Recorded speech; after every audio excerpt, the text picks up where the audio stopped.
పాకిస్తాన్లో సచ్చినటువంటి మీర్ అనేటువంటి వాడు ఎవడైతే పెషావర్ జైల్లో సచ్చాడో వీడు లష్కర్ కమాండర్. వాస్తవంగా ముంబై పేలుళ్ళకి సూత్రధారులో ఒకడు, అలాగే ఆర్థిక నిధులు సమీకరించిన వాళ్ళలో ఒకడు. వాడిని గురించి గతంలో పాకిస్తాన్కి భారతదేశం చెప్తే వాడు అసలు మా దేశంలోనే లేడని చెప్పారు. అమెరికా యూరప్ దేశాల ద్వారా ఒత్తిడి తీసుకొస్తే, అంటే ఐక్యరాజ్య సమితి ద్వారా ఒత్తిడి తీసుకొస్తే వాడిని ఆల్రెడీ చంపేశామని చెప్పారు. వాడు చచ్చిపోయి ఉన్నాడు, వాడి శవం కూడా లేదని చెప్పారు.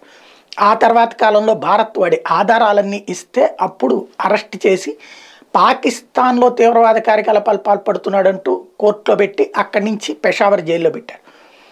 అది ఎందుకు చేశారు? FATF ఏదైతే ఫైనాన్షియల్ యాక్షన్ టాస్క్ ఫోర్స్ ఐక్యరాజ్య సమితి అనుబంధ ఆర్థిక విభాగం ఉందో అది పాకిస్తాన్ మీద ఆంక్షలు పెట్టినప్పుడు ఆ ఆంక్షలు తొలగించడానికి అమెరికా సూచన మేరకు వీడిని అరెస్ట్ చూపించారు.